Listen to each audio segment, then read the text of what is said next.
ერთაუბედით დღეს ტროტუარზე მიმავალ ახალგაზრდა მირიანს მანქანა დაეჯახა. მძღოლმა საჭე ვერ დაიმორჩილა და მას შემდეგ ნამდვილი ჯოჯოხეთი ტრიალებს ელიკაშვილების ოჯახში. ტრაუმის შედეგად მირიანს თავის ტვინი დაუსიანდა, სახის და თავის ქალის სულები ჩაემტვრა.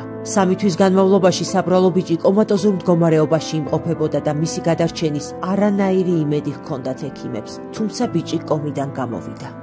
ბევრი გეგმები ჰქონდა, სახლიც უნდა გვეყიდნა, და მეოჯახებინა, ყველაფერი დაგეგმილი ჰქონდა. მაშინ მოუვიდა ეს ავარია და გაგვაუბედურა იმ პიროვნება.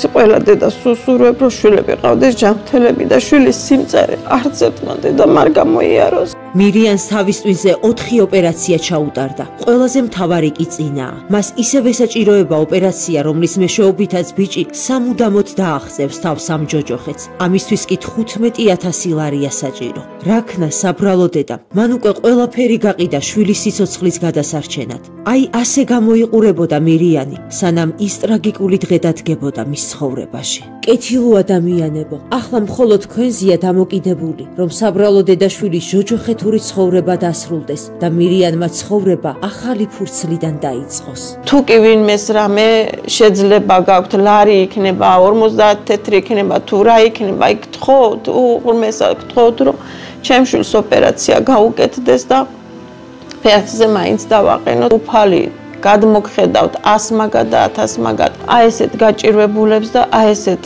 ინვალიდებს რომ დაეხმაროთ. გადარიცხეთ ნებისმიერი თანხა ჩერნოვეცკის ფონდის ოფიციალური საიტის მეშვეობით.